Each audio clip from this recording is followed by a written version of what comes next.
He's Andy Staples from Sports Illustrated, college football writer who joins us now. Where were you this weekend, Andy? Stark Vegas, Dan. Yeah, baby. Yeah. How was the atmosphere? Cowbelly.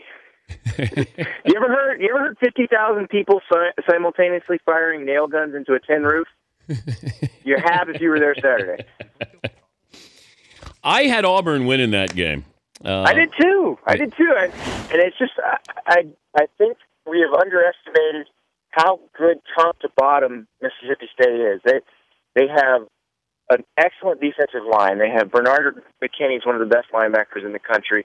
Their secondary was supposed to be their weak point, but the little corner Calhoun just crushes Duke Williams on Auburn's second play from scrimmage, pops the ball loose, and offense takes it down and scores. I mean, they have dudes on that team, and that's something they would have 3 or 4 of those guys most years. Now they've just got a bunch of those guys, maybe not quite as deep as an Alabama or an Auburn, but across the starting 22 and some of the backups, yeah, they're every bit as good as those teams. Well, why don't you handicap this? What kind of potholes do these two Mississippi teams, have the rest of the year before they meet one another? Well, Mississippi State has to play in Tuscaloosa. That's going to be their tough one. Their next game is at Kentucky, which you're going to laugh, but Kentucky's playing really well this year, has a very good D-line, and Patrick Towles, the quarterback there, Towles, has been very good. But they're coming off an open date, so they should be able to handle the Kentucky game. The Tuscaloosa trip is the big one for Mississippi State. For Ole Miss, they've got to play Auburn at home. They should be able to handle Tennessee, but Auburn is the one that, just talent-wise, player-wise, I think that's going to give them a challenge.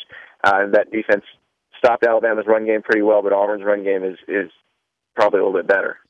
Andy Staples, a Sports Illustrated college football writer. The Lane Kiffin, what a great job he's doing, and could be the next head coach at Alabama. I don't know if we're going to see those columns anytime soon again. No, and I'm still trying to figure this out, because I'm trying to figure out, is Arkansas really that much better, or is Alabama just struggling? Because you saw it with Arkansas where they killed Texas Tech. They should have beaten Texas A&M, and they should have beaten Alabama. Let's face it. They fumbled the ball through the end zone. They missed some kicks. They dominated that game. I don't know if it's maybe Arkansas is actually pretty good, and we'll see, because Ole Miss and Mississippi State both still have to play Arkansas, so that'll be a good measuring stick. But you saw Alabama against Florida, and the offense looked fantastic, but that may have just been a case that Florida's defense is not very good. I mean, Florida did overhaul its entire secondary after that game. So I think it's probably a case where that was just a little bit easy for them, and they've played better teams now and have not been able to move the ball. How big is this Notre Dame-Florida State game? Well, it's huge for both teams. I think the winner has an inside track on the playoff. Florida State probably has an easier remaining path than Notre Dame if they win this game, but it's the signature win for either team, and I think the one that loses is probably out of it. Florida State, because the ACC is just not the rest of the ACC is not that great this year, and Florida is not that great this year. They would have a hard road to climb back if they lose. Notre Dame, Arizona State was supposed to be good. Stanford was supposed to be good. USC is supposed to be good, and some of they may turn out to be okay, but Arizona State hasn't looked particularly great.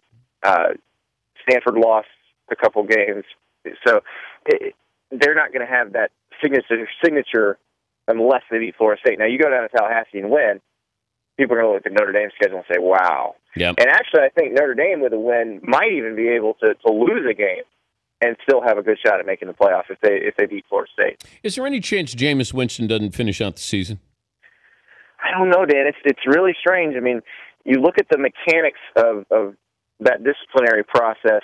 So he has until late this week to schedule what's called an informational hearing, where they're going to tell him everything that will be involved in his actual disciplinary hearing.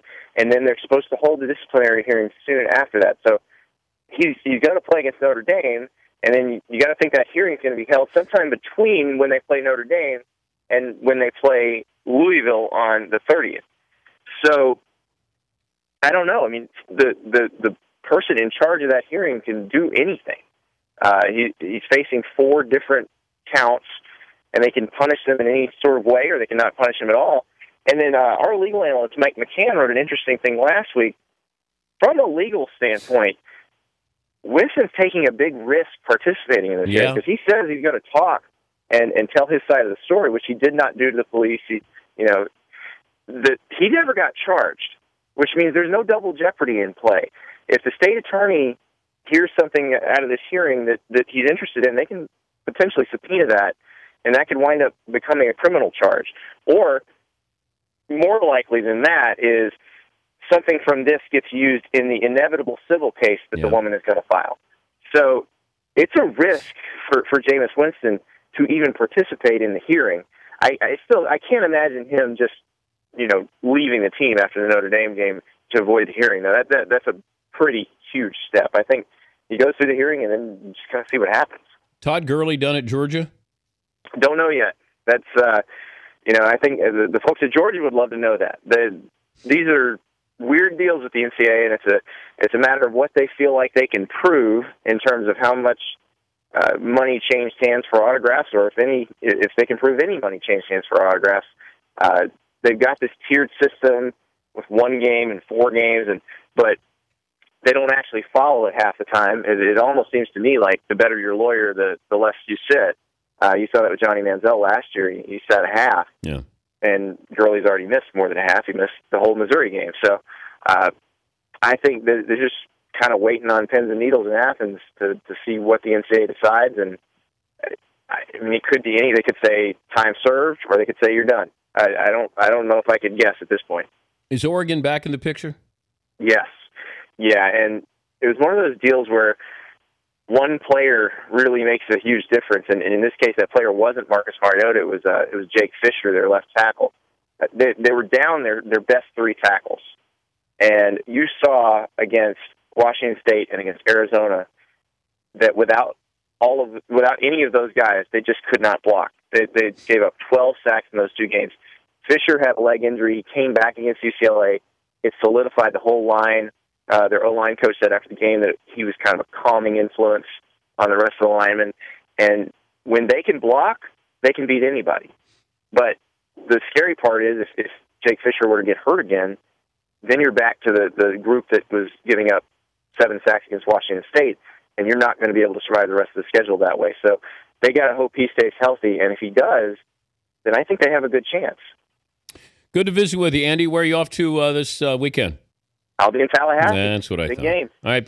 Be on your best behavior, all right? All right. Thanks, man. All right. Andy Staples.